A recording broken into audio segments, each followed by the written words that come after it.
राधे राधे।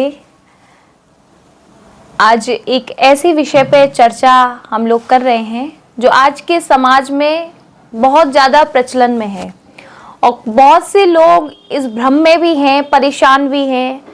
कई लोगों के मन में प्रश्न उत्पन्न होता है कि गुरु किसे बनाया जाए और गुरु बनाए तो कैसा बनाए, गुरु की भक्ति कैसे की जाती है। क्योंकि हम जो महात्माओं के, जो संतों के दर्शन करते हैं, हमारी कई संतों में श्रद्धा होती है, कई गुरुओं के चरणों में हमारा स्नेह होता है, हम सभी का आदर करते हैं। तो हमारे मन में ये भ्रम है कि हम गुरु किसे बनाएं।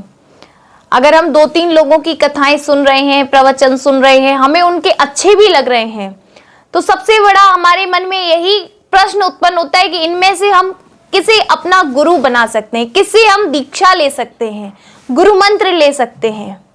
और कई लोग तो कुछ अपराध भी कर देते हैं, क्योंकि एक से अधिक गुरु बनाना, आपके गुरु आपके सामने बैठे हुए हैं, आप उनकी भी आराधना कर रहे हैं, उनके भी चरणों की पूजा कर रहे हैं और उसके अलावा आप किसी और से भी मंत्र लेते हैं, ये अपराध है। क्योंकि देखिए, पूजा तो आप सबकी कर सकते हैं, संतों के प्रवचन आप सबके सुन सकते हैं, लेकिन गुरु आपको कैसे बनाना चाहिए, गुरु के प्रति शिष्य का जो कर्तव्य है, क्योंकि केवल शिष्य का ही नहीं, ये आज के हमारे समाज में सबसे बड़ी भ्रांति है कि हम गुरु बहुत से बना लेते हैं या ऐसे गुरु बना लेते हैं। क्योंकि गुरु का भी कर्तव्य है कि अपने शिष्य का ध्यान रखना और शिष्य का भी कर्तव्य है अपने गुरु का ध्यान रखना। लेकिन कैसे?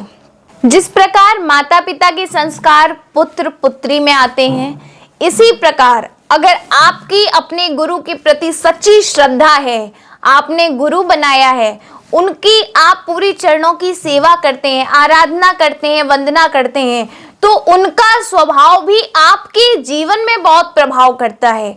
अगर आपके गुरु नाम जप करते हैं, साधक हैं, तपस्वी पुरुष हैं, तो वह आध्यात्म से जुड़े हुए जो आपके गुरु हैं, जो व्यक्ति हैं, उनका आपके जीवन पर बहुत बड़ा प्रभाव पड़ता है।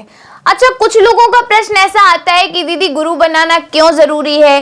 क्या बिना गुरु के हमें मुक्ति नहीं मिल सकती? हमारा भजन करना बेकार है? देखिए, बेकार तो नहीं है, वह कहीं ना कहीं आपको फल देता है, क्योंकि भगवान की भक्ति कभी बेकार नहीं होती। लेकिन गुरु एक वह रास्ता है कि आपने जो भगवान का नाम लिया है, वह आपको गुरु की प्राप्ति कराता है। लेकिन गुरु के द्वारा दिया हुआ मंत्र आपको भगवान की प्राप्ति करा देता है। जैसे हम लोग सभी कथाएं सुनते हैं, तो कथा में जब हम राम कथा सुनते हैं, तो सबसे बड़ा प्रसंग ये आता है कि राम जी ने तो दशरथ जी को वरदान दिया था महाराज मनु के रूप में कि मैं आपके यहाँ अवतार लूंगा। तो फिर चौथे पन तक महाराज दशरथ का वृद्धपन आ गया, तब तक राम जी ने उनके यहाँ जन्म क्यों नहीं लिया? क्या कारण था?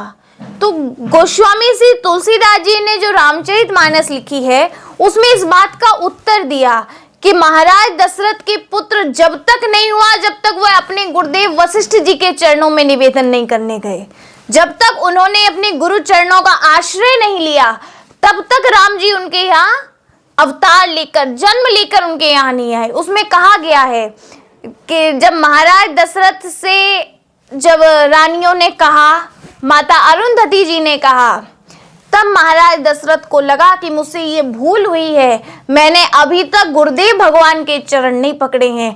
तब वहां गोस्वामी जी लिखते हैं कि गुरुग्रह तुरत गयो महिपाला, चरण लाग करी विनय विशाला।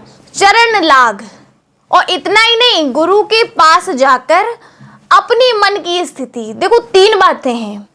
एक तो आप किसी ज्योतिषी के पास जाएं, तो वहां जाकर आपको कुछ छिपाना नहीं चाहिए। अगर वह आपसे कुछ पूछे तो आपको सच्चाई बतानी चाहिए, नहीं तो आपको इलाज कैसे मिलेगा? दूसरी, अगर आप गुरु के समक्ष बैठे हैं, तो गुरु से आप चाहते हैं हमें समस्या का समाधान हो, जीवन में शांति हो, तो आपको अपने गुरुदेव से भी कभी कुछ नहीं छिपाना चाहिए। और तीसरी, आप किसी डॉक्टर के पास, आपको कोई रोग है, कोई समस्या है, और डॉक्टर से इलाज कराने के लिए गए हैं और वहां आपने अपना रोग छिपा लिया, तो डॉक्टर इलाज कैसे करेगा? तो सबसे बड़ी बात है कि जब आप गुरुदेव के चरणों में महाराज दशरथ गए तो उन्होंने सबसे पहले निज दुख सुख सब गुरु ही सुनाई, अपना दुख भी सुनाया और सुख भी सुनाया कि महाराज मैं इसलिए दुखी हूं और इस कारण से सुखी हूं। तो जब तक हम गुरुदेव भगवान के चरण नहीं पकड़ लेते, अपने जीवन में गुरुदेव का आश्रय नहीं ले लेते, तब तक भगवत प्राप्ति हमारे लिए कठिन हो जाती है। इसलिए गुरु बनाना बहुत जरूरी है, लेकिन एक गुरु हो, श्रद्धा सबके लिए रखिए। एके साधे सब सदे, सब साधे सब जाए। इसलिए ईश्वर भी एक इष्ट होता है और गुरु भी आपके एक हों। अच्छे गुरु के चरणों में अपनी श्रद्धा विश्वास बनाकर रखिए। गुरु की कभी बुराई, गुरु की कभी निंदा नहीं करनी चाहिए, और ना करनी चाहिए और ना सुननी चाहिए। ये शिष्य का कर्तव्य है कि अगर हम गुरु की सेवा पास से नहीं कर पा रहे हैं तो हम जहाँ हैं, जिस स्थान पर हैं, मन से अपने गुरु के चरणों का बंधन करते रहें, गुरु की आराधना करते रहें।